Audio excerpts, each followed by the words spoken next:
Casino Royale movie review. By the way, this is the 2006 Casino Royale, not the 1967 Casino Royale, although I'll talk about that in a minute.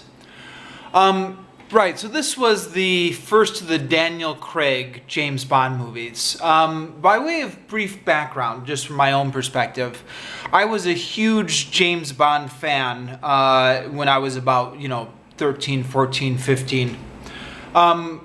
Of course, we all were at that age, right? It just inherently appeals to boys around that age. It also helps if you're into older films, like I was. I always kind of liked older films. I like the style of older films. I mentioned that because, there was a period right around when I was 13, 14, 15 when they weren't making any new James Bond movies, and then they rebooted it with Pierce Brosnan. So I did kind of watch those old Sean Connery and Roger Moore ones off of cable. But yeah, I really loved the old Sean Connery and Roger Moore ones. What am I rambling about?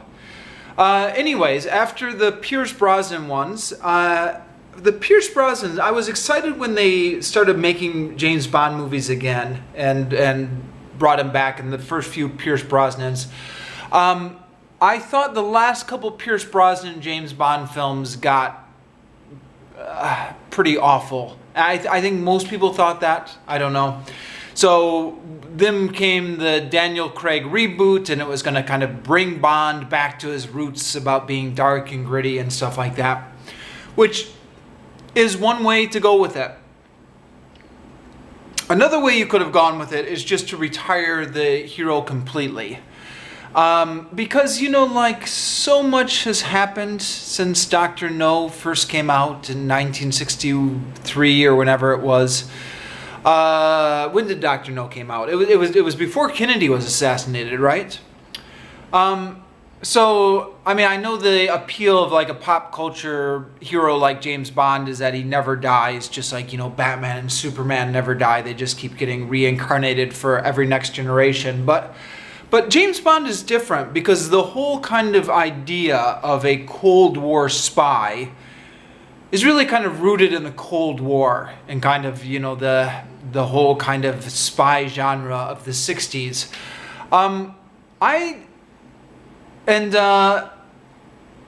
It may be time to just retire the character at this point, and just kind of move on to something else. Not that we would ever forget about the old James Bond movies. I hope they still keep putting those collections out on DVD and keep rerunning them on cable and keep kind of rewatching all those old movies.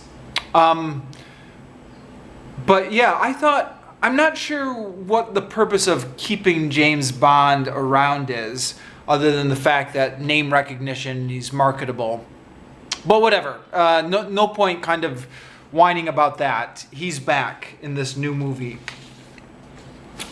So I think most people know this, but Casino Royale, I think, was the first Ian Fleming James Bond novel ever written. Or was it a short story? It was like the first James Bond story.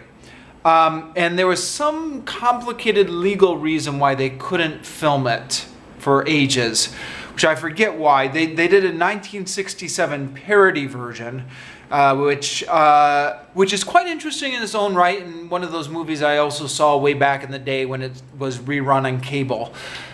That's, I guess, a different topic for a different day. Maybe do a separate video about that one someday. So yeah, somehow they got the rights sorted out to this, and they're bringing James Bond back, and they're trying to make him more serious and dark and gritty.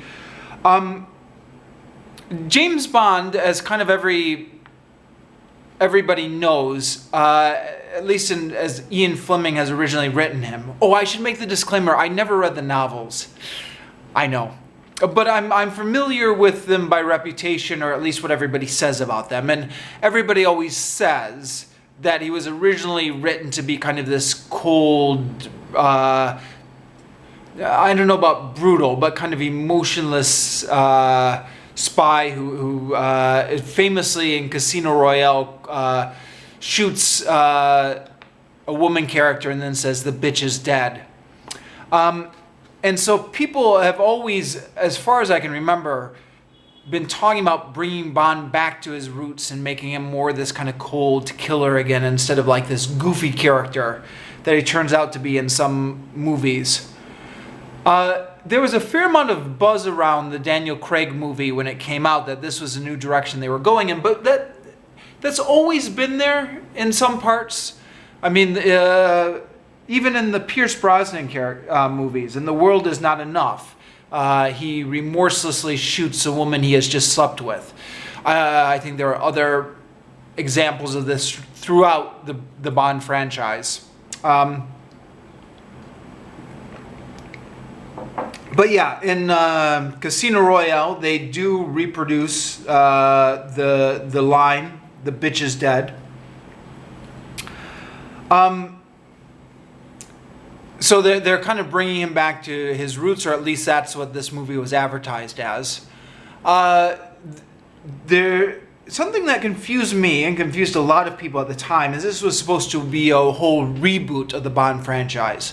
Like, not only were they changing actors, but this is supposed to be like James Bond going back to the origin, you know, back to the first story. But then they kept on Judi Dench as M. And nothing against Judi Dench. She's quite a talented actor, of course. But that really confused things. Like, what's going on? Is this a reboot, but we're keeping the old M? At the time, I just remember being confused about it. I think I've heard since then that the reason she stayed on was just because some sort of contract or for legal reasons. She had one more movie in her contract or something like that, or a couple more movies that they had to kind of keep her with. So that quite confused me at the time, because it was like, is this a reboot or not? But yeah, apparently that's the explanation. This ship has already sailed, but if they were going to go back to Casino Royale, I think it may have been cool to do it as a timepiece, you know, like do a retro Casino Royale set in the 60s, like in its original setting. But that's not what they did. They updated it to the 2000s.